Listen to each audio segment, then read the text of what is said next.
In the world of real estate, the gurus are endless, but there's one that stands out above the rest of them all.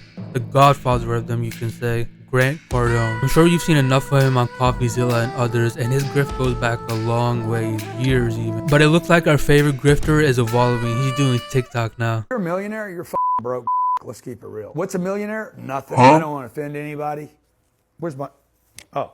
Over the years, we've seen Grant evolve from some real estate guru to some productivity hustler, preacher, hybrid mix. And hey, even better, nowadays he's using his middle school daughter to make you feel like shit about being a broke bum. Watch this. I'm gonna be a millionaire before I'm 20, and this is how. I work for my dad's company. I have a contract with them and I get paid every month. That money then goes into real estate. Over time, that principal in real estate will make me a millionaire. By the time I'm like 20 years old, I have like 600, 800,000. I'm sorry, but what type of nepo baby shit did I just hear? Well, no shit, you're gonna be rich when you're older. We wouldn't expect anything less. Your dad's one of the world's richest grifters. Plus, not to go hard on the kid, it's just a kid at the end of the day. I feel bad for her because she's going to be stuck in this delusion where she thinks the world actually works like this. Productivity over everything. Screw your happiness, relationship. If you aren't making money every second of the day, you're a failure. That's the type of stuff these hustler gurus teach you, and it's a fucking recipe for burnout. Trust me.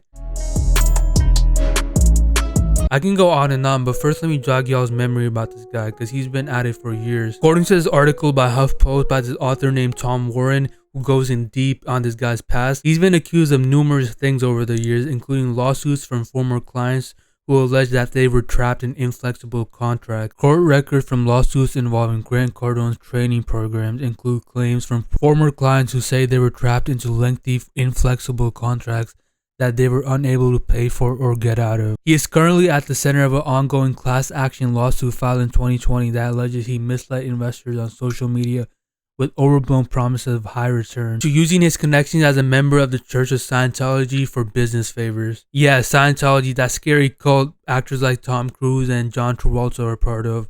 Check out this video if you want to see how bad it really is. I mean, this stuff goes deep. He will use his events to pitch Scientology to people and will influence employees to join the cult, church.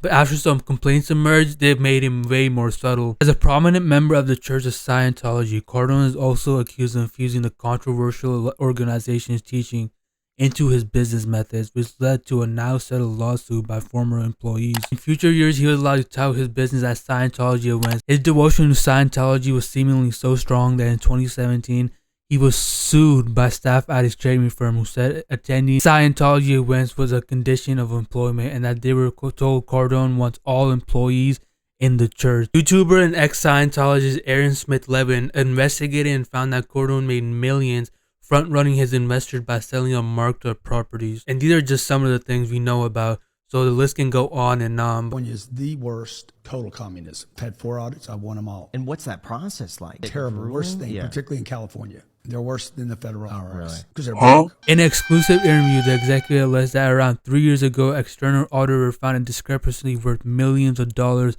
in one of the real estate funds, leading Cardone Capital to bring in temp staff to destroy documents. This should give you a good insight on the type of man this is. I think over the years, Grant has lost all touch with reality. He claims that being a millionaire is nothing and how college is worthless. You should just go to Miami to support him. If you make 400 grand working for an insurance company where you could make $4 million, you should be ashamed of yourself as a father and a husband. Would you say to someone that age, like 17, 18, about to go to college? I would tell them to redirect themselves down to Miami, Florida and come work for me. We got kids out here making 500 grand a year. If it takes you 4 years to go to college, you would have been paid $2 million to work at this company. I'm sorry, but this advice is completely out of touch. Being a millionaire in the US makes you in the top percentage of the world, the entire world. You're already doing good. Personally, I think all the Scientology had done something to this guy's head. I'm only 22, but I remember a time in high school when these guys would pop up all over my feed. And they would just keep repeating this notion that you gotta be hustling 24/7, 365. And you can guess what happens, burnout. Me and probably a lot of other people experience that too. And it's not because you didn't hustle hard enough. It's because everyone's body is different. And sometimes your body needs rest. I don't know, some people are probably robots, they can do that shit 24/7, but maybe that's why they say teens are more stressed than ever before. It's because guys like this keep showing up on your feed, making you feel like shit for not being a fucking hustler, entrepreneur 24/7. Do not follow your passion. Following your passion will get you with the wrong people, and I guarantee you end up broke. You don't have money just because you're hanging with me. That's true. I have money. That's right. Okay, I'm rich, you're broke. It's selfish to be passionate. Follow a path that you can later become passionate about. Don't get me wrong, some dudes may need this to be a spark that gets them to start doing something, but it's definitely not sustainable, and it's important to learn balance. That's the most important part. You know, all the diehard Grant Cardone fans who are in his personality cult will say, oh no, he's just trying to 10x your wealth or whatever. I'm sorry, but you're in for a rude awakening. This guy does not care about positive or negative comments.